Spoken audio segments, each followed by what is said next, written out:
Olá, você que me segue no Rodrigo Silva Arqueologia. Nós estamos aqui mais uma vez para o nosso bate-papo semanal sobre Bíblia, teologia, religião. E hoje, conforme prometido, eu vou falar sobre os mistérios da Bíblia Sagrada, tá certo? São muitos mistérios, são muitas coisas que as pessoas perguntam. E esse bate-papo de hoje, essa live de hoje, será, na verdade, um teste. Porque se vocês gostarem dos mistérios que eu vou colocar aqui, eu farei outras com outros mistérios da Bíblia. Quando eu falo mistérios, eu estou falando coisas assim que até hoje intrigam os acadêmicos, que há uma posição A, B, C, mas uma certeza definitiva é difícil ter. Não se tratam de especulações, preste atenção. O mistério tem três tipos de mistério. Tem um mistério que a Bíblia fala que é o mistério de Deus, é teológico, não é disso que eu vou falar aqui. Tem aquele mistério que, na verdade, é uma especulação gratuita. Uma pessoa querer saber, por exemplo, como que Maria Virgem deu à luz a Jesus. Como é que o óvulo recebeu um espermatozoide, sendo que ela não teve fecundação de um homem? A gente não tem resposta para isso, então seria perder tempo. E o terceiro tipo de mistério, que é o que nós vamos tratar aqui, são questões ainda em aberto no estudo da historiografia bíblica, da arqueologia, e que eu vou apresentar para vocês. Olha, uns dizem assim, outros dizem assado, a minha opinião provisória é essa, alguma coisa nesse sentido, tá bom? Tem muita coisa a gente estudar aqui. Por exemplo, vou dar exemplo de alguns dos mistérios que eu não vou tratar diretamente aqui hoje. Onde estão as tribos perdidas de Israel? Você sabia que, de acordo com a história, tem 10 tribos perdidas de Israel, e alguns pensam que essas tribos podem estar na Etiópia, na Índia. O que são essas tribos perdidas de Israel? Outro mistério que a gente pode colocar seria em relação ao número de hebreus que saíram do Egito. Será que foram realmente 2 milhões de pessoas? Se forem 2 milhões, como é que a gente explica algumas coisas? Ou seriam apenas 600 e poucas famílias que saíram do Egito? Então, são coisas dessa natureza que a gente vai tratando com vocês, tá bom? Nos mistérios de hoje, eu vou tratar com vocês sobre a questão do Monte Sinai, o rio do Éden, que alguns dizem que foi encontrado, é o rio Pison. Nós vamos ver aqui, será que ele foi encontrado mesmo? E outras coisas mais. Porém, antes de começar, eu quero ver quem está comigo. Já comecei com Angola aqui, olha, já tem gente de Angola. E Vandra Constantino, Wanda, obrigado, Wanda, de Angola. Laura vai separar alguns para mim aí. Fábio Santos, de Manhuaçu, Minas Gerais. Olha, começou bem, com um país do exterior e com o meu estado, Minas Gerais. Luma, de Alta Floresta, Mato Grosso. Tassiana Espíndola, boa noite, doutor Rodrigo. Estou amando as aulas do Bíblia Comentada. Sou de Balneário Pinhal, Rio Grande do Sul. Tassiana, muito obrigado. Inclusive, hoje, eu tenho um presente para dar aí para o pessoal relacionado ao Bíblia Comentada, tá bom? Eu estou em São Paulo, estou no hotel aqui hoje de manhã, eu tive participação lá no Pânico, na TV, lá na Jovem Pan, pelo menos uma vez por mês a gente tem uma participação ali com o Emílio, aliás, um abraço para toda a equipe ali, toda a bancada do Pânico, e hoje eu falei bastante de um livro que eu escrevi para 2025, e era até para eu ter convidado vocês lá no Pânico para vir para a live, mas mesmo esquecendo, muita gente já está aqui conosco. Vamos ver quem mais aqui, além da Tassiana. Tânia Brad, que é de Flórida, nos Estados Unidos. Boa noite. Rodrigo Bertotti, de Bejeira Coelho. Tá bom. Aí, Rodrigo. Abraço na Fábio e nas crianças aí, viu? Quem mais? Você sabe que o Bertotti é o responsável por muita coisa aqui por detrás das câmeras, tá? É bom vocês saberem disso. Quem mais aí, meu bem? Rodolfo Pacelli, de Caranguatatuba, litoral norte de São Paulo. A Laura me desafiou a falar aqui, viu? Tanto o nome dele, Pacelli, que é italiano, como o local lá, né? Bíblia Todo Dia, de Austrália. Parece que é um site aí, Bíblia Todo Dia. Isabel Martins, boa noite de Portugal. Olha, a gente está bem representado estrangeiros hoje, mas uns 3 ou 4 aí. Adib Chiesa, outro italiano, ó, de Itália também. Adib Chiesa, muito obrigado, então. Deus seja louvado e abençoe sua vida. Maria de Fátima Sena dos Santos, de Viçosa, Minas Gerais. Mais 2 aí. Marcos Costa, Marcos Flórida, e também Lighthouse, da Argentina, Lighthouse, alguém com o pseudônimo de Lighthouse. Muito bem, pessoal. Mais alguém, meu bem, que você queira colocar aí? Aproveitando para a gente começar já os nossos primeiros mistérios de hoje, eu quero dizer para vocês que a surpresa que eu tenho, que eu falei muito disso lá no Pânico, eu levei um exemplar hoje para o Emílio, depois eu tenho que mandar um para o pessoal da bancada lá. Foi esse livro que eu escrevi aqui, Descobertas da Fé, devocional diário. Por que eu fiz esse livro? Muita gente sempre me pergunta, Rodrigo, como é que a gente faz para ter uma comunhão com Deus logo de manhã? Eu já saio atrasado para o trabalho, é corrido, eu não tenho tempo. Como é que eu posso fazer um devocional, um momento de comunhão com Deus, de reflexão, sozinho ou com minha família, que não dure mais do que 5 minutos? Calma, que isso aqui não são aquelas promessas fake da internet aí, que com apenas 3 minutos de exercício diário, você vai ter o corpo do Schwarzenegger, na época que ele estava como Mr. Olímpia. Não se trata disso. Mas é uma maneira de aproveitar, de otimizar melhor o tempo. Então, nesses devocionais diários, chamados Descobertas da Fé, eu escrevi, agradeço à Casa Publicadora Brasileira, primeiro por ter acreditado no projeto, foi essa editora que lançou o livro, e em segundo lugar, eu agradeço também porque a Casa Publicadora Brasileira nos ajudou com alguns exemplares para eu presentear algumas pessoas especiais essa noite. Como é que vai ser isso? Você vai saber daqui a pouquinho. E aqui nós temos um devocional para cada dia. O Emílio, assim, ficou encantado quando a gente começou a mostrar para ele lá. E ele falou assim, rapaz, isso aqui tem que falar mesmo, é muito importante esse tipo de situação e tal. Por exemplo, eu vou ler um para você. Você acha que compensa eu ler um para eles aqui? Eu abri aqui o dia 9 de abril. Até lá no Pânico o pessoal perguntou, a gente precisa ler na ordem? Não, se você quiser abrir assim, igual eu abri aqui e ler aquela que cair, mas está ali, todo o calendário, 365 dias do ano de 2025. Aqui no dia 9 de abril está assim, temor ou teofobia? O temor do Senhor é o princípio da sabedoria. Conhecer o santo é ter entendimento. Provérbios 9, verso 10. Muitas pessoas pensam que o temor do Senhor se resume ao medo de receber um castigo. Porém, aqueles que agem assim estão mais preocupados consigo mesmos do que com Deus. Trata-se de uma atitude egocêntrica que prioriza o próprio bem-estar em vez de honrar o Criador. Para estas pessoas, a adoração não é um gesto de amor, mas um pagamento contínuo a um suposto sequestrador celestial, a fim de evitar a sua própria destruição. Esse não é um ensinamento bíblico. É verdade que todos compareceremos perante o tribunal de Deus, 2 Coríntios 5, verso 10.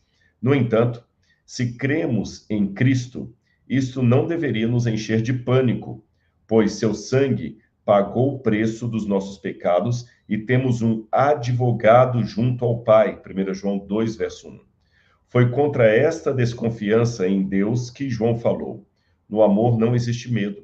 Pelo contrário, o perfeito amor lança fora o medo. 1 João 4,18. A Bíblia hebraica se refere ao temor do Senhor como Yarat Adonai. Porém, a palavra Yarat, embora a palavra Yarat possa ter o sentido de medo ou fobia, quando aplicada a Deus, seu significado é positivo, denotando admiração e reverência que nos leva a amá-lo e a fazer a sua vontade. Poderíamos comparar esta reverência ao cuidado dos pais de primeira viagem, dando banho no seu bebê recém-nascido. A inexperiência leva o medo de errar diante de algo tão precioso, e eles fazem tudo com muita cautela. Esse temor não tem nada a ver com fobia. Tal sentimento também acompanha o rapaz tímido ao pedir uma garota em namoro. Também acompanha o atleta diante da sua prova, ou o músico em seu primeiro concerto. Nessas situações, o temor é proporcional à importância de cada evento. Ora, se somos cuidadosos perante alguém que não queremos decepcionar, não deveríamos ter o mesmo cuidado, ou melhor, temor, diante de Deus? A falta desse sentimento indica que talvez não atribuamos tanta importância à nossa relação com Ele. Afinal, ninguém fica com frio na barriga na hora de escovar os dentes ou cantar no banheiro. São atos corriqueiros que não demandam emoção. Nossa intimidade com Deus nunca deveria nos fazer esquecer nossa reverência para com Ele. Temê-lo, portanto, é o princípio da sabedoria. E temer a Deus não é ter fobia de Deus. Perceberam? Então, essa é a comparação que eu fiz aqui. Você vai fazer essa meditação, vai refletir e vai perguntar o que que eu tenho em relação a Deus: temor ou fobia?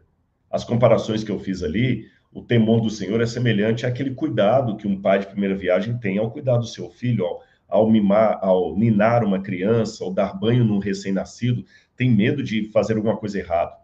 O temor do Senhor é semelhante àquele atleta que na hora de apresentar dá um frio na barriga ali, porque todos os júris estão ali, todo o campeonato está, ou quem sabe aquele concertista que vai pela primeira vez participar da orquestra sinfônica, ele respira fundo e tem um temor.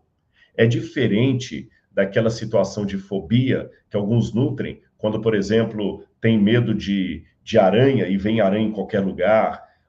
Esse é um temor doentio, não é disso que a Bíblia está falando. Com base nesse tipo de reflexão, você vai poder ter um dia mais leve, mais reflexivo com Deus. Estes são os devocionais diários e você pode ganhar um deles, assim como o Emílio ganhou. Daqui a pouquinho eu vou falar como. Vamos para as nossas curiosidades. Ainda tem mais algum boa noite para dar aqui? Carolina Barbosa, boa noite, Carolina. Wild Marley, também boa noite. Thaís, Graça e Paz. Josiane Oficial, Verdade. Quem mais aqui? Jalmara Soares, boa noite, Jalmara. Samira Santos, boa noite, meus irmãos, boa noite, Samira. Santila Bastos, boa noite. E assim, vamos começar os nossos mistérios da Bíblia. Então, vamos aqui adicionar ao palco. O primeiro mistério, a primeira pergunta que eu queria responder é essa: será que encontraram o rio do Éden? Vamos ler na Bíblia o que a Bíblia fala desses rios ou braços de rios que havia no jardim do Éden. Aqui no livro do Gênesis, quando fala da criação do jardim do Éden, capítulo 2, versículo 10, diz assim: E um rio saía do Éden para regar o jardim, e de lá se dividia, repartindo-se em 4 braços. O nome do primeiro é Pison, que rodeia a terra de Avilá, onde há ouro. O ouro dessa terra é bom. Também se encontram lá o bidélio e a pedra de ônix. O nome do segundo rio é Gihom, que rodeia a terra de Cush. O nome do terceiro rio é Tigre, e é o que corre pelo leste da Síria. E o quarto rio é o Eufrates. Bom, esses são os 4 rios, então: Tigre, Eufrates, Gihom e Pison. Onde estariam esses rios? Hoje há 2 rios ali na Mesopotâmia, região do Iraque e Síria, chamados respectivamente Tigre e Eufrates. Seriam esses os rios do Jardim do Éden? Em caso positivo, onde estariam os outros 2 rios perdidos que a Bíblia menciona? E aí saiu essa matéria, algum tempo atrás, que alguém encontrou o que poderia ser o rio Pison, ou Pishon em hebraico. Vamos com calma. Transformando em desenho o que a gente acabou de ler na Bíblia, o que temos é o seguinte: nós temos um rio de Deus, tá vendo? Tá o River of God, um rio de Deus, que nasce na região do Éden, e aqui eu tenho que explicar algo para você. Muitas pessoas confundem Jardim do Éden com a região do Éden. Preste atenção, na cultura bíblica, às vezes há o costume de dar para a região o nome de um acidente geográfico, ou vice-versa. Aquele acidente geográfico, aquela localidade pequena, tem o nome da região. Vou dar alguns exemplos para você. O Monte Sinai, nós vamos falar dele daqui a pouquinho, fica na Península do Sinai. Por isso ele é chamado de Monte Sinai. Porém, o nome real dele seria Monte Horebe. Porém, o Monte Horebe, por estar na Península do Sinai, recebe igualmente o nome de Monte Sinai. Ficou claro? O Lago de Tiberíades, também chamado de Lago de Genezaré, fica na região da Galileia. Portanto, ao mesmo tempo que ele é chamado de Lago de Genezaré, ele também é chamado de Lago da Galileia, ou Mar da Galileia, porque fica na região da Galileia.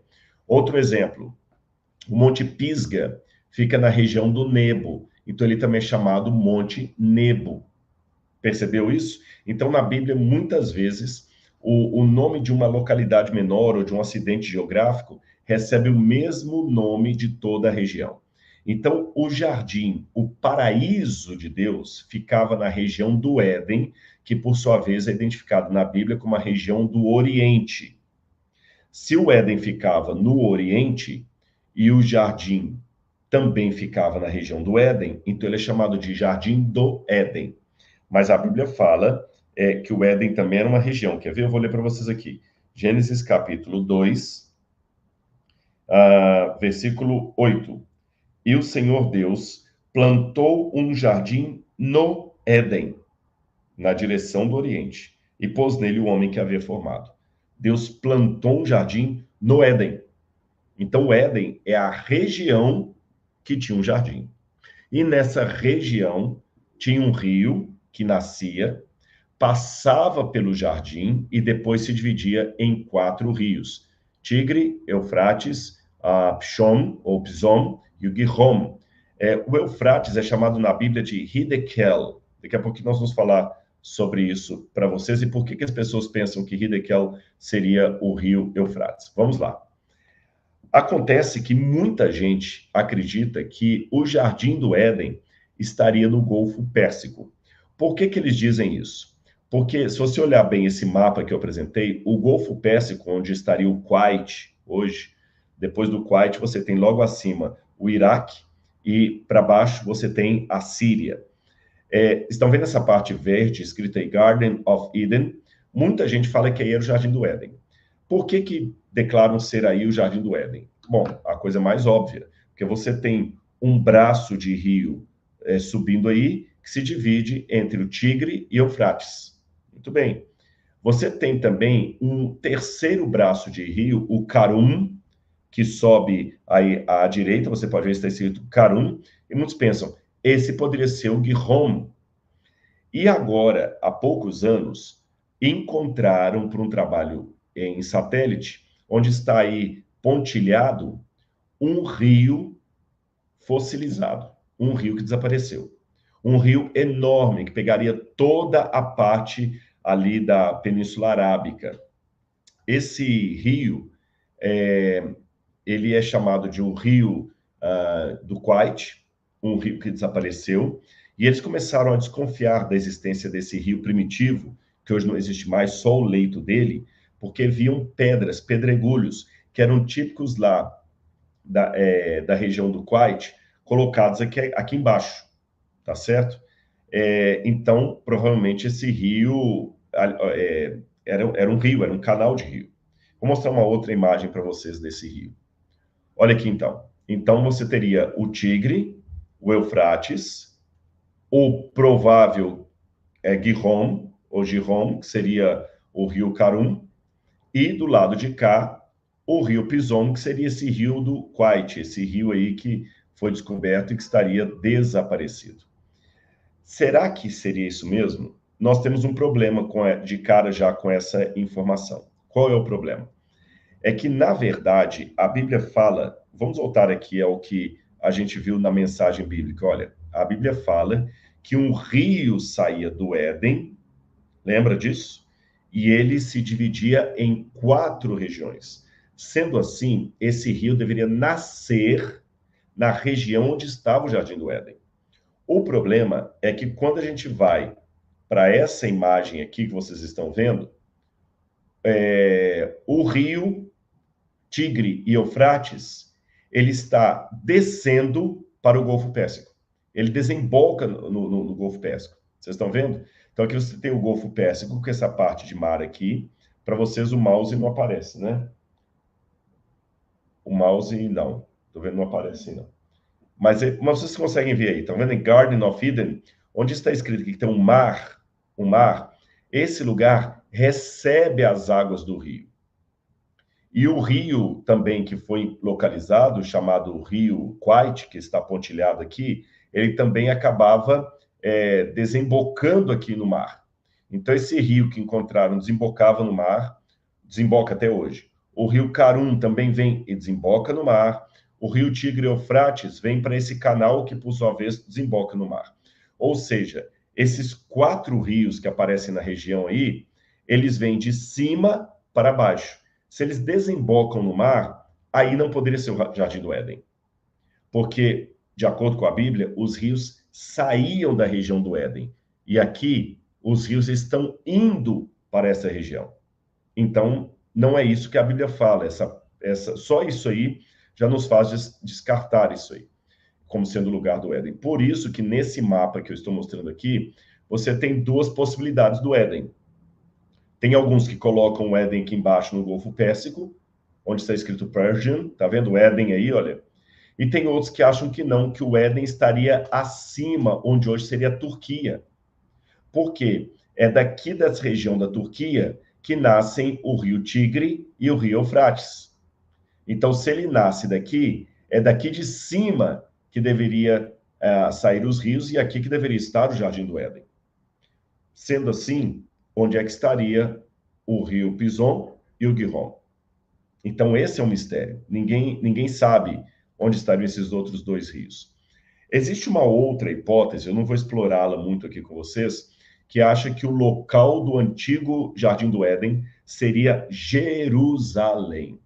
Há uma tradição judaica muito forte a esse respeito, porque muitas vezes parece que Jerusalém é destacada como o jardim de Deus, como santuário. Quando o santuário foi colocado ali era colocado quase como que o altar de Deus, o jardim de Deus ali no Monte Moriá.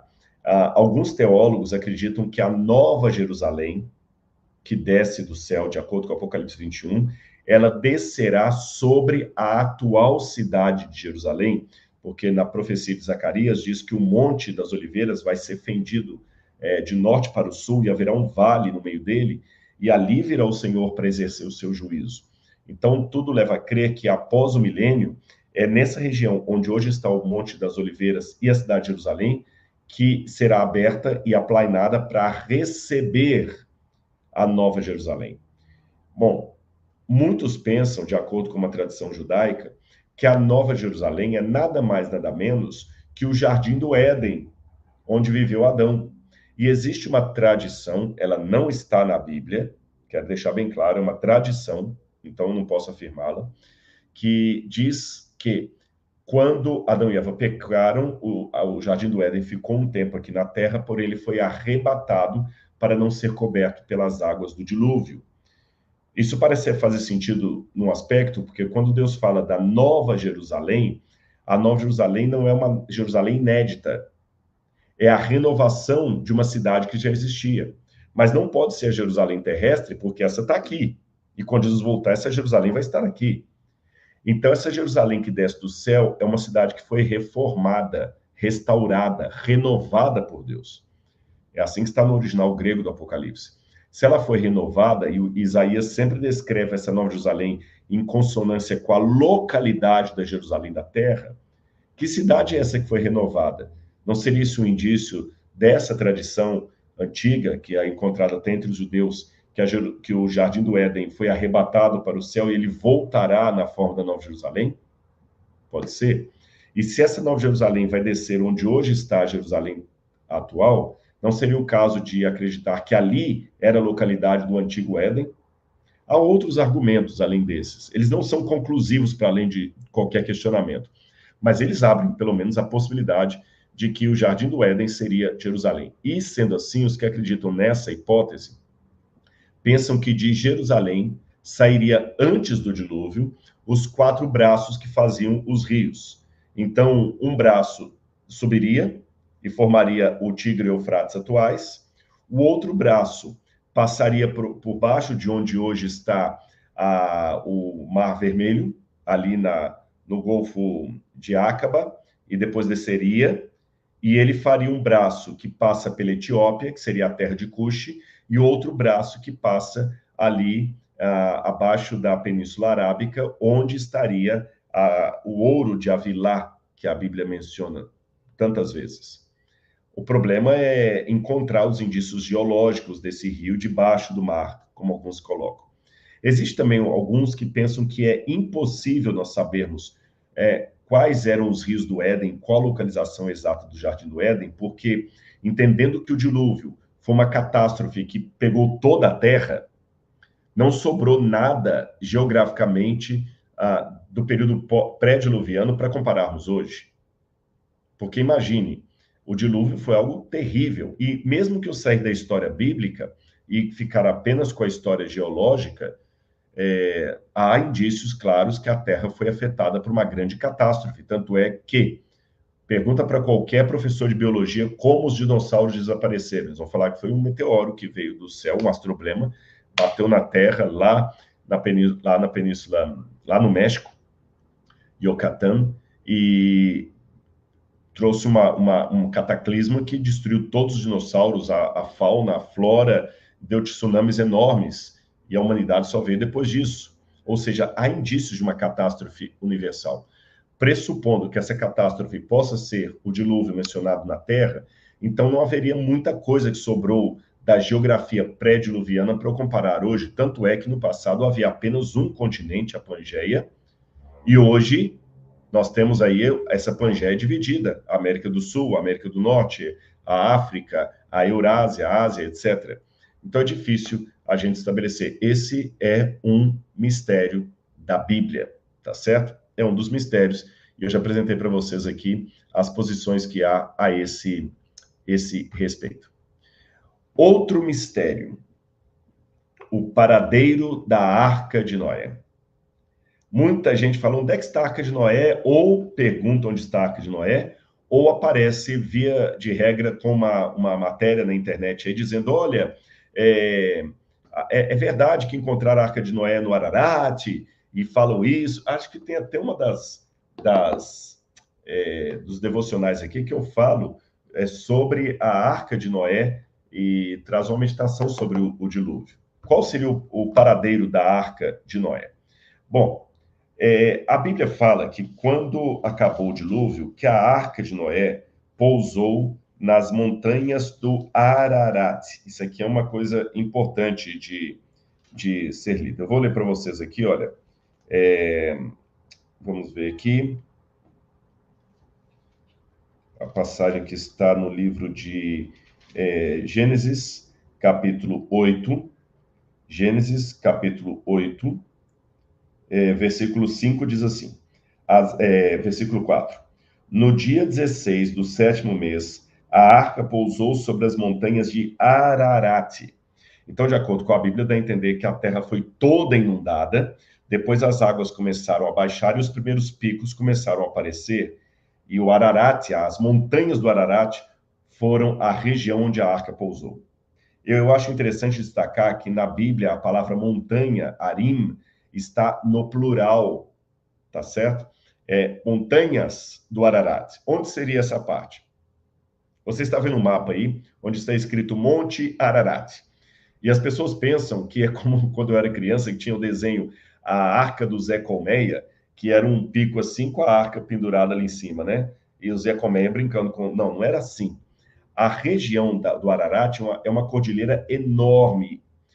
E aí, o que significa montanhas do Ararat? Esse é que é o mistério. O detalhe é que depois do episódio da Arca, as civilizações vão montar nessa parte escrita crescente fértil, que está em cor aqui, Salmão. Você tem aqui Babilônia, Ur. Olha aqui embaixo o Golfo Pérsico, onde o pessoal, alguns acreditam que seria o local do Jardim do Éden, que eu respondi agora no início da live. A ideia de, alguns pensam que o Jardim do Éden está aí, tem outros que pensam que seria no Bahrein. Bom, aí começou de fato começaram de fato as primeiras civilizações da humanidade. Foi aí que foi inventada a escrita, as primeiras cidades, desenvolvida a agricultura, a matemática, a política, as cidades com muro. As primeiras civilizações humanas começaram aí. Se você está tratando com um modelo evolucionista, os evolucionistas vão falar que o ser humano caçador-coletor veio da África Austral e depois aí ele se assentou entre os rios Tigre e Eufrates e fundou as primeiras civilizações, feitas especialmente pelos sumérios. A meu ver, o nome Tigre e Eufrates que aparecem aí partindo do pressuposto que é impossível saber a geografia bíblica anterior ao dilúvio, esses nomes Tigre e Eufrates não seriam os rios originais do Jardim do Éden, mas apenas como eu diria assim, um ato de rebatizar o local com elementos da memória daquele povo. Eu vou explicar e vocês vão entender. Muitos imigrantes que chegaram no Brasil vieram de países como Alemanha, Reino Unido, vieram da Itália, vieram da Espanha. Então, por exemplo, nós temos aqui no Brasil a Nova Trento. Você tem a Nova Trento. Você tem Novo Hamburgo. Por que Nova Trento? Por que Novo Hamburgo? Ora, evidentemente, pessoas que vieram da Europa deram um nome aqui para alguma região do Brasil relacionada a uma cidade do país de onde eles vieram. Então, os alemães falaram, olha, aqui vai ser Nova Hamburgo. Não foi só no Brasil, não. Você tem, por exemplo, lá nos Estados Unidos, Nova York, porque tem a cidade de York, lá na Inglaterra. Você tem Boston, você tem a região de Cambridge, você tem Oxford. Então, você tem todas as regiões. Então, é comum imigrantes, ao chegarem no novo assentamento, darem nome aos locais de acordo com os antigos lugares de onde eles saíram.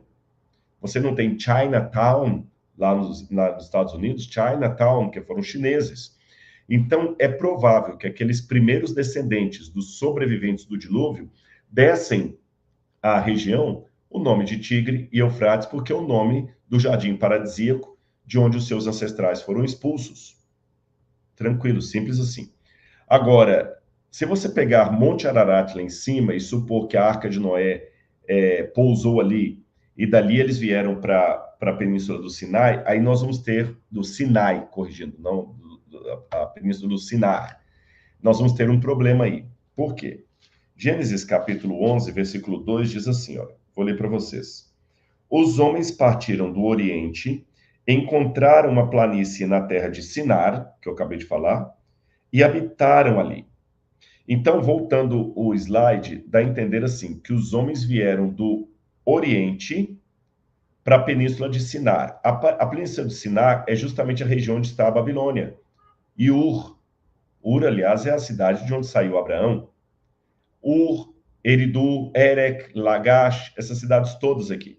Ora, se eles saíram do Oriente e se assentaram aqui, então o Oriente não pode ser, o Monte Ararat não pode ser aqui, porque o Oriente estaria para cá. O Oriente é aqui, olha. Isso aqui já é a região do Ocidente. O Oriente estaria para cá. Então, será que a Arca de Noé parou, foi aqui, em alguma região do Irã, e não ali na região onde seria a Armênia, a Turquia e a Geórgia russa? Bom, existe uma possibilidade de que a leitura do hebraico aqui tenha outro significado, porque quando você lê em hebraico onde eles vieram, é provável que você possa ler do leste, Mi Kedem. Kedem é a região do Oriente, onde nasce o Sol. Kedem é a região de onde nasce o Sol. Mi Kedem, do Oriente. Esse é o sentido exato em hebraico. Porém, se a gente olhar em outras passagens, como em Gênesis capítulo 2, verso 8, e Gênesis 13, verso 11, você vai ver que a própria expressão Mikedem pode ser traduzida como no leste, e não do leste, tá certo? No leste. E alguns até supõem para o leste. Então, a gente também não pode bater o martelo por causa dessa expressão e dizer, não, então o Ararat não é onde está a Turquia hoje. Além disso, nós temos um detalhe que em 1274 a.C., Salmanasar, que era rei da Assíria, falou pela primeira vez da região de Urartu. Agora, só não confunda que você vai ter essa região chamada Urartu dada a uma civilização que vem muito tempo depois, não confundamos. Será que essa região de Urartu seria o Ararat mencionado no Gênesis? É provável. No Gênesis caldeu, a arca pousou sobre o Monte Nizir, que é uma região a leste da Assíria. Então, a região das montanhas do Ararat é muito grande. Eu vou dar para vocês aqui uma próxima slide, onde vocês têm uma noção de qual a região que o Ararat pega. E muitos pensam que a montanha, ou a localidade onde a Arca de Noé pousou, poderia ser o Monte Nisir, podia ser o Monte Massá, podia ser o Monte Ararat. Todos esses nomes que estão em amarelo aí são locais que as pessoas apontam onde a arca poderia ter pousado. Vocês notam que é uma região maior do que, digamos, ali a Cordilheira dos Andes, muito maior. Então, perdão que ele foi aqui para o slide. Então, essa é a região onde a arca pode ter pousado, não sabemos onde. Até o ano de 2007, quando eu peguei essa fonte aí, havia 42 avistamentos alegados da Arca de Noé. 42. O número hoje está maior. Já tem mais uns 15 novos achados da Arca de Noé. E o curioso é que esses 42, ou mais de 50, 60 achados aproximadamente, localizam a Arca de Noé em lugares completamente diferentes. Aí já aumenta a minha suspeita. E todos eles afirmam, esse é o achado da Arca de Noé. Vou dar alguns exemplos para vocês. Esse aí, o Ron Wyatt, achou essa estrutura de pedras atrás dele. Vocês estão vendo que parece um navio gigante? E Ron Wyatt foi um dos mais famosos. Saiu documentário com os achados dele, e muita gente pensou, é verdade que achou a Arca de Noé, que ela está fossilizada. Ron Wyatt foi até a Turquia, fez uma pesquisa lá, mediu essa formação rochosa e falou, é a Arca de Noé. E veja, que você olhar na fotografia, parece mesmo com o formato de um barco. Mas aqui já começam os problemas. É que a palavra que aparece no hebraico para falar da Arca de Noé é tevá. Tevá, em hebraico, significa... Curioso que tevá nem é uma palavra originalmente hebraica, tá? Tevá é uma palavra egípcia. E considerando que foi Moisés que escreveu essa história, e Moisés foi criado na cultura do Egito, Moisés usou uma palavra egípcia para descrever a construção náutica de Noé. E ele escolheu a palavra tevá. Em egípcio, tevá, e também em hebraico, significa uma canastra. Sabe um baú? Um baú. É por isso que os tradutores da Bíblia traduzem como Arca de Noé e não Barca de Noé. Acho que isso é surpresa para muita gente, né? Agora que caiu a ficha, cara, eu nunca tinha parado para prestar atenção nisso. De fato, se você olhar, a Bíblia fala da Arca de Noé, não barca. E se você olhar no dicionário, o que é uma arca? Uma arca é um baú, uma canastra. Lembra quando no sítio do Pica-Pau Amarelo tinha o baú da Emília, e não tinha o baú da Felicidade do Silvio Santos, um baú? Isso é tevá em hebraico. Então a arca, ela não tinha o formato de um navio, ela não tinha o formato navicular. Tanto é que quando as medidas da arca são dadas, você vê que as medidas são de um retângulo, não de um navio. Então só isso já anula essa descoberta do Ron Wyatt aí. Só que ele já faleceu há muitos anos, até hoje tem discípulos dele que continuam replicando as ideias dele, sempre tem um vídeo na internet, ou alguém numa igreja, perguntando, olha, é verdade que encontraram a Arca de Noé ali, no Ararat? Ron Wyatt também mostra essas formações aí como sendo as âncoras da Arca de Noé, mas isso aqui é apenas uma pedra local e não tem nada. E os desenhos que aparecem ali de cruzes são desenhos de peregrinos cristãos que atravessaram a região da Capadócia. Aliás, uma coisa importante ser dita, os geólogos identificaram que aquela formação navicular é apenas uma formação rochosa que não tem nada a ver com barco. Já está provado, não tem nada a ver com barco. Antes de falar dos outros supostos achados da Arca de Noé, tem gente já perguntando aqui no chat com relação ao livro, então deixa eu já falar um pouquinho disso aqui com vocês.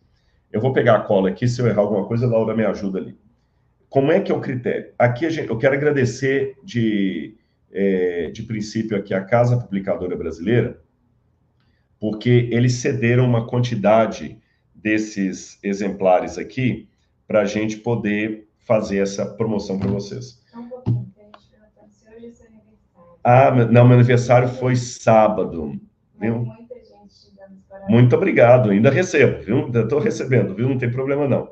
Parabéns, eu recebo bastante, tá bom? Tá. A Cristiane falou que não dá para identificar o formato da arca na foto. Vou mostrar um outro para você aqui, Cristiane, que eu passei rápido. Olha aqui, olha, nesse aqui dá para identificar. Você está vendo aqui a foto de baixo? Aí, se a Cristiane puder dizer assim, se ficou dando para ver, mas lembra o que eu estou falando, Cristiane? Isso não é a Arca de Noé, isso aqui é apenas uma formação rochosa que o pessoal mostra na internet como sendo a Arca de Noé, mas não é a Arca de Noé. Para mim estão travados os comentários aqui, meu bem. Se a Cristiane responder aí, Cristiane Smith, tá bom? É isso aí que o Ron White mostrava, mas não é a Arca de Noé. Como eu falei, a Arca de Noé ela tem o mesmo formato desse livro aqui, ó, um retângulo. Mas o que eu estava dizendo antes é que a Casa Publicadora Brasileira liberou alguns exemplares em brochura. Isso aqui está em capa dura. Eles liberaram alguns exemplares em brochura para que eu possa presentear novos alunos do Bíblia Comentada. E eu gostei, porque eu podia só sortear algumas livros do devocional aqui, mas assim, o devocional é importante. Porém, mais importante para que ele tenha sentido é você estudar a Bíblia. Então, você deve fazer o curso A Bíblia Comentada. Não é só o curso, não, é uma plataforma. Você tem... Gente, eu estou fazendo ali um verdadeiro comentário bíblico. São mais de 600 aulas que você tem ali. E não parei ainda. Nós estamos agora gravando as aulas de Mateus. Então, de Mateus para trás já tem tudo gravado. Tudo gravado. E são aulas, assim, exaustivas. Quem é aluno do Bíblia Comentada, se quiser colocar o seu depoimento aí, se vale a pena, para mim tá travado aqui, não aparece para mim aqui, tá bom? Deixa eu ver aqui, se eu conseguir pegar algum. E, ó, a Bíblia Comentada é sensacional. Cristiane Smith, ela acabou de falar aí, olha, tá bom? Se alguém quiser colocar aí o depoimento.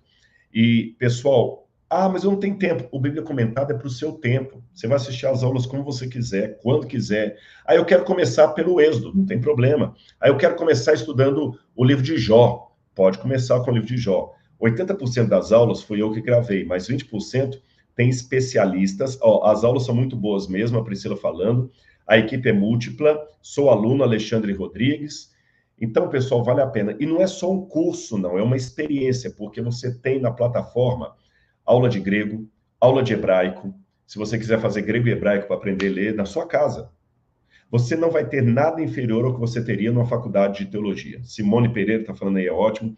E como é que você vai fazer? Bom, quem não é aluno da Bíblia Comentada, se hoje fizer entrar para o Bíblia Comentada, mas no plano, porque tem vários planos, no plano anual ou no premium, o anual é que você assina a Bíblia Comentada por 1 ano. No premium, você faz a assinatura por 2 anos, tá certo? Quem fizer no anual ou no premium vai receber na sua casa, tá bom? Sem um tostão a mais, não aumentou a mensalidade para esse aqui, um exemplar do devocional. E esse exemplar vai autografado por mim. Tá bom? Vai autografado. Eu não sei agora quanto que eles mandaram, quantos. Então, embora você entrando lá no aplicativo, deve ter uma data lá, oferta válida até o dia tanto, mas se os exemplares acabarem antes, é até durar o estoque. Então, é bom deixar claro isso aí. Acho que é até bom o pessoal colocar lá, até durar o estoque, tá bom?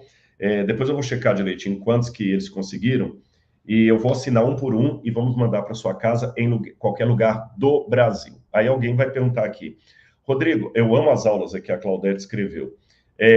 Rodrigo, mas eu já sou aluno do Bíblia Comentada. Você pode fazer o seguinte, você pode migrar para o plano anual ou premium. Se você fizer a migração, você recebe também, tá bom?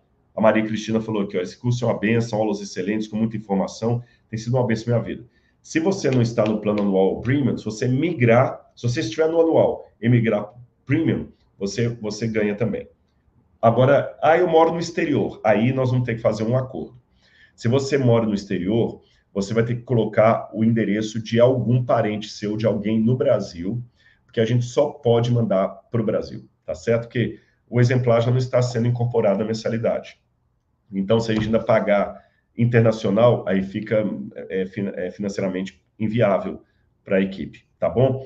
Então, aí eu moro Tem gente aqui que está falando de Angola, de Portugal, Moçambique, não tem problema. Você pode dar o endereço de alguém no Brasil, o exemplar vai até a sua casa aqui no Brasil ou de algum parente seu. Agora, gente, é muito importante uma coisa: coloque o seu endereço correto, porque já houve problemas de pessoas colocarem o endereço errado e depois reclamaram assim: não chegou para mim o livro.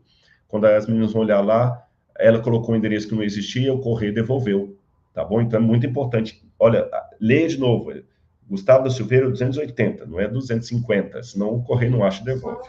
Tem gente que já comprou produtos na Eduz e com o endereço antigo. Então, atualizar, entrar na conta da Eduz. Ah, tá, isso é importante. Tem gente que já comprou coisa na Eduz com endereço antigo. Ele morava num bairro, mudou para outro. É bom atualizar. E aguarda que você vai receber um e-mail com o código de rastreio do correio para você saber onde o seu exemplar estará. E eu vou assinar um por um e vai chegar para vocês aí, tá bom? Qual a diferença do devocional brochura e encadernado? Tá, a diferença do devocional brochura e do encadernado é que o encadernado tem essa capa dura aqui, olha, tá vendo? Olha, é uma capa mais luxuosa. E o brochura, peraí que eu vou ver se eu consigo. É igual a Bíblia, que eu tenho um livro aqui, olha. Mas é o mesmo. Brochura é como se fosse aqui, ó. Tá vendo esse livro aqui, ó? Brochura é a capa mais mole. E o encadernado é uma capa dura. Eu não tenho um exemplar brochura aqui. Tá bom? Vamos continuar, então? Depois, então, corre lá e já garante o seu, porque se acabar, acabou. Continuando, então, outros supostos achados da Arca de Noé, mas que não foram verdadeiros. Fernando Navarro, foi um famoso dos anos 1950, que diz que encontrou um pedaço de madeira e já afirmou de maneira sensacionalista que era um pedaço da Arca de Noé. Só que depois fizeram testes de carbono 14 e descobriram que essa madeira não é da época do dilúvio, é uma madeira normal. Essa é a madeira encontrada por Navarra e ela foi examinada em laboratório e não é. Esse outro sujeito aí, George Green, é um piloto, ele também afirma que viu a Arca de Noé, descreveu a Arca. Esse Ed Davis foi um homem também que diz que descreveu ter visto a Arca, mas nada disso foi encontrado em loco. Depois as equipes foram no mesmo lugar onde Ed Davis falou, que ele até desenhou, que viu a arca, que viu até o lugar onde os animais ficavam guardados, mas tudo foi visto como sendo falso. Aqui Ed Davis até deu a descrição dele para Alfred Lee, um grande pintor, e ele desenhou onde seria provavelmente o local da arca, mas nada disso se confirmou. Essa é uma outra foto também que Ed Davis usou para dizer que era a prova que ele tinha visto a arca ali. Eu confesso para vocês que olhando essa foto, eu não estou vendo nada. Mas alguns circularam, isso aqui já teve documentário com isso aí. Aí a parte foi aumentada, não dá para ver a arca ali. Até que, em 1989, quando as geleiras derreteram, Ahmed Ali Arslan fotografou o mesmo local e descobriu que não há arca nenhuma ali, há apenas um pequeno canyon. Outra foto que foi mostrada no outro lugar, como sendo a Arca de Noé, foi essa anomália do Ararat aí, só anomália, viu? Só que quando as geleiras derreteram, que sabe, nós estamos com um fenômeno climático agora que as geleiras estão derretendo. Então, enquanto as neves cobriam aqui, eles viam essa estrutura e falavam, olha a arca, parece, mediam, diziam que tinham a mesma quantidade de côvados da Bíblia. Só que quando as geleiras derreteram, viram que não é nada. Há apenas rocha ali. Outros lugares também que no passado, com uma foto embaçada, eles diziam ter localizado a Arca de Noé, mas agora com o derretimento das geleiras, não há arca nenhuma ali em cima.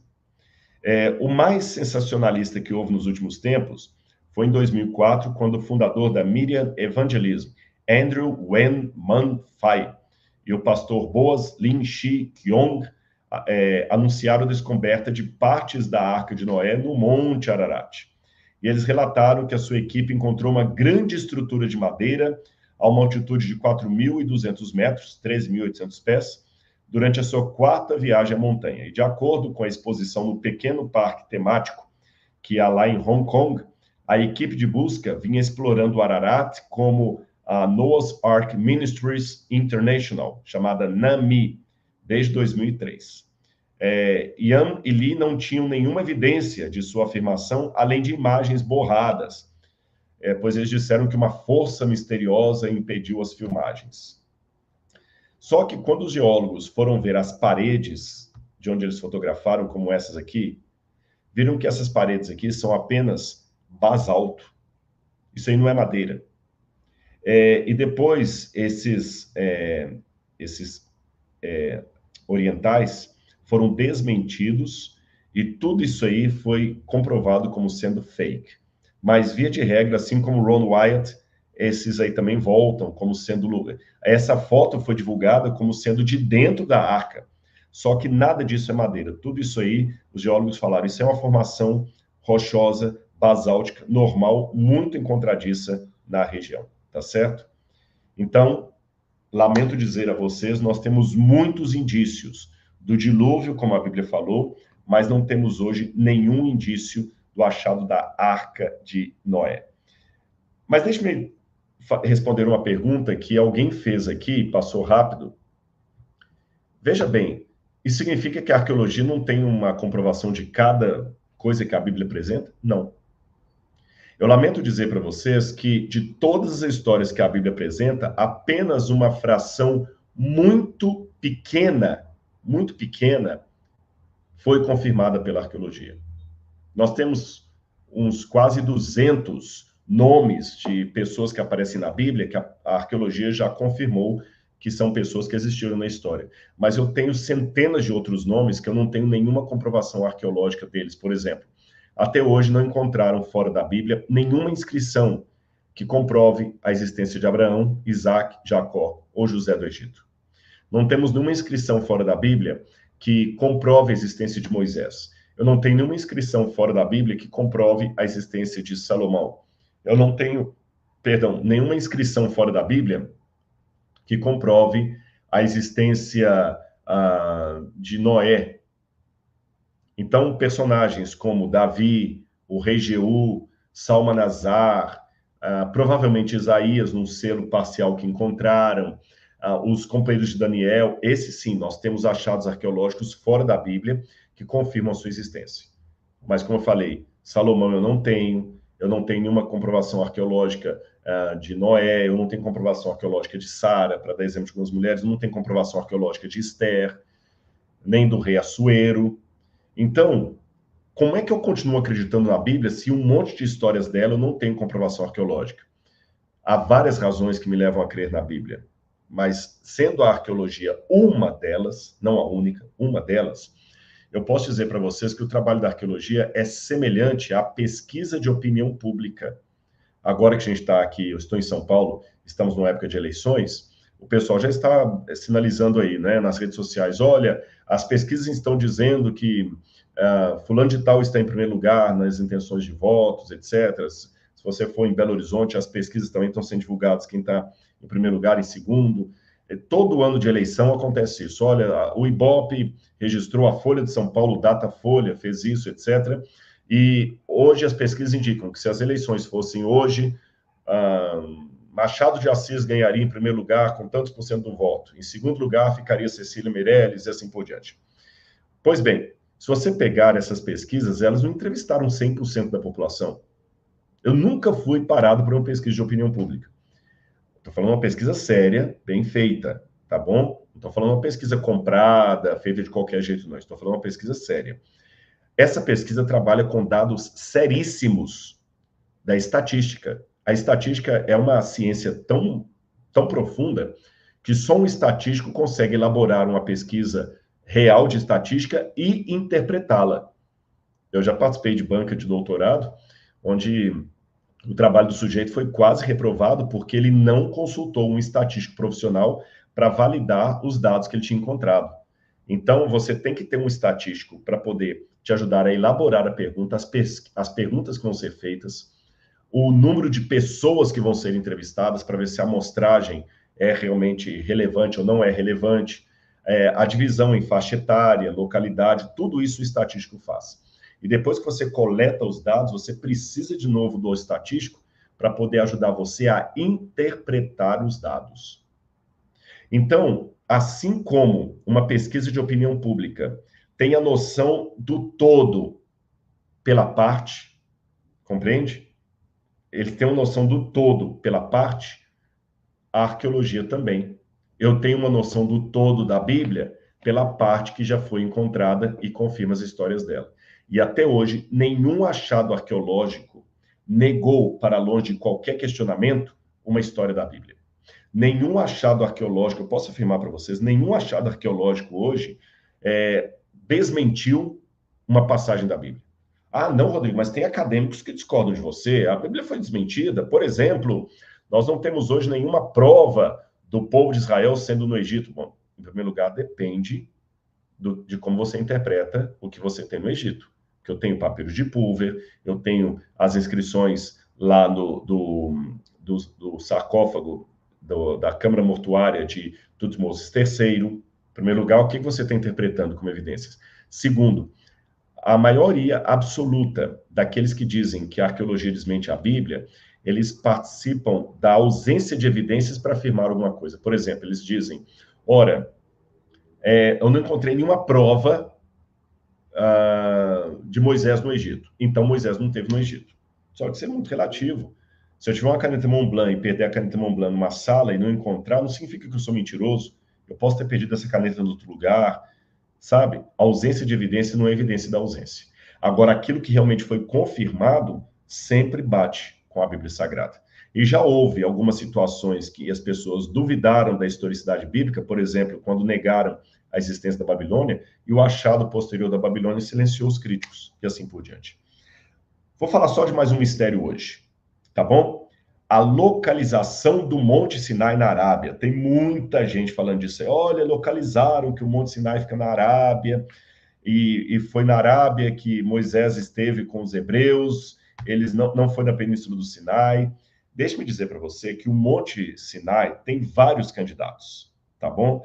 Você tem, por exemplo, o Jebel Musa, que é o meu candidato, assim, que eu vejo mais relevância. Você tem Jebel Sin Bisir, você tem Elal, você tem Ar Qarqum, você tem Jebel Alaus, que é o candidato da Arábia Saudita. Você tem a região de Tabuk, também na Arábia Saudita. Enfim, eu vou mostrar no mapa aqui, ó. Esses aqui são os principais, esses triângulos, lugares onde o pessoal fala que seria o Monte Sinai. Tá vendo? Eu aposto mais nesse aqui, olha, Jebel Musa, que está aqui embaixo, na península. Mas eu vou falar mais hoje sobre esse outro candidato que o pessoal fala aqui, ó, Jabal Alaus, e aqui tem Jabal Makla, nessa região aqui, que eles falam que aqui foi o Monte Sinai. A primeira coisa que eles usam como argumento para dizer que o Monte Sinai estaria na Arábia é uma passagem que está no livro de Gálatas. Vou mostrar para vocês aqui, olha. Gálatas, capítulo 4, versículo 25. Gálatas, o apóstolo Paulo, que escreveu essa carta aos Gálatas, e diz aqui, ó. Gálatas, capítulo 4, versículo 25. Vou ler para vocês. Diz assim. Onde é que está? Ora, Agar é o Monte Sinai na Arábia e corresponde a Jerusalém. Então ele fala de Sara e de Agar. E ele fala assim no verso 24, essas coisas são alegóricas. Gente, olha bem, eu vou ler o texto todo para vocês verem. Muitas pessoas só pegam a parte que Paulo fala o seguinte, Agar é o Monte Sinai na Arábia. Aí a primeira argumentação deles, olha, Paulo diz que o Monte Sinai ficava na Arábia. Então, se você está falando que fica na Península do Sinai, você está errado, porque Paulo falou que ficou na Arábia. Só que eles esquecem de ler o texto todo. O texto todo começa no verso 24 e diz assim, estas coisas são alegóricas. Então, Paulo está falando de uma alegoria. Ele não está falando de uma descrição cartográfica precisa. E ele fala, porque essas mulheres são duas alianças. Uma se refere ao monte Sinai, que gera para a escravidão. Esta é Agar. Ora, Agar é o monte Sinai na Arábia e corresponde a Jerusalém atual, que está em escravidão com seus filhos. Mas é Jerusalém lá de cima, e ela é a nossa mãe. Como está escrito, alegre-se, ó estéreo, etc, etc. Então, ele está falando de uma Jerusalém lá de cima, de uma Jerusalém terrestre, e ele fala, Agar é essa Jerusalém na Arábia. Então, primeiro ponto, Paulo está falando de uma alegoria. Segundo ponto, quando ele fala que Agar é o Monte Sinai na Arábia, por que ele falou Arábia? Arábia, nos tempos de Paulo, não tem nada a ver com a Arábia Saudita do século 20 e 21. Então, vamos ao mapa. O que era a Arábia no tempo de Paulo? Isso aqui é que o pessoal confunde muito. Vamos lá. Vou mostrar aqui para vocês. Olha aqui. A Arábia Saudita hoje seria apenas a parte amarela aqui. Essa seria a Arábia Saudita.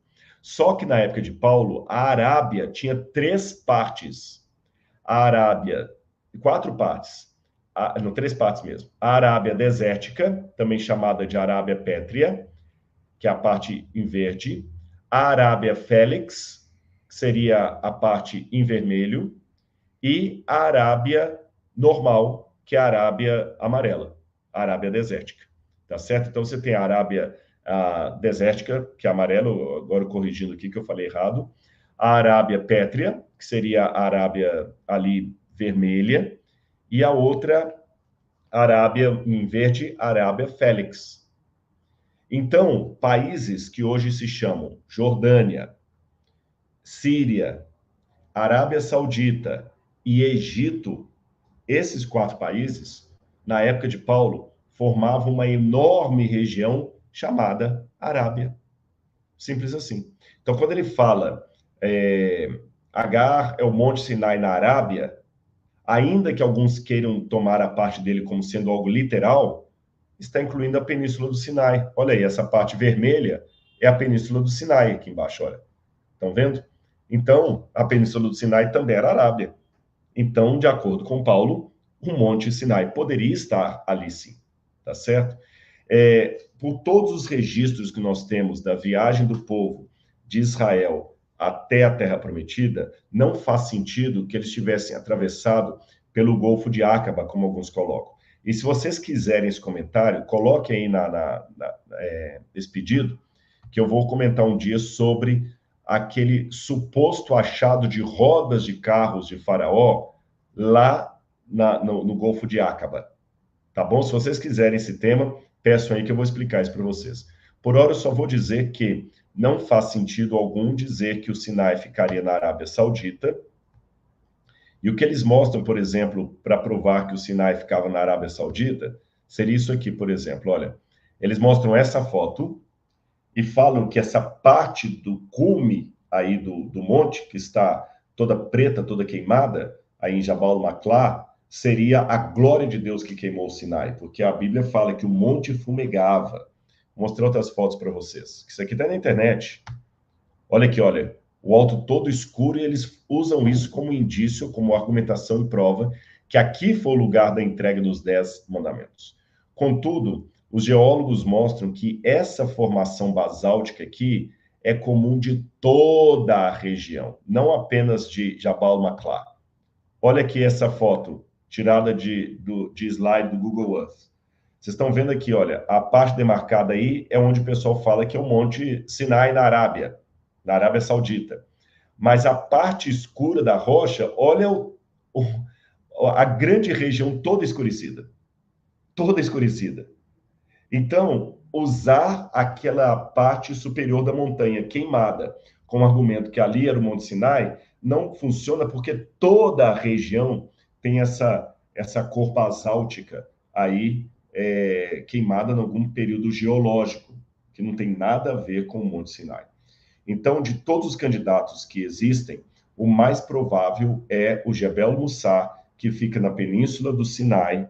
Não é uma certeza para além de qualquer questionamento, mas dos candidatos que temos, é o mais provável.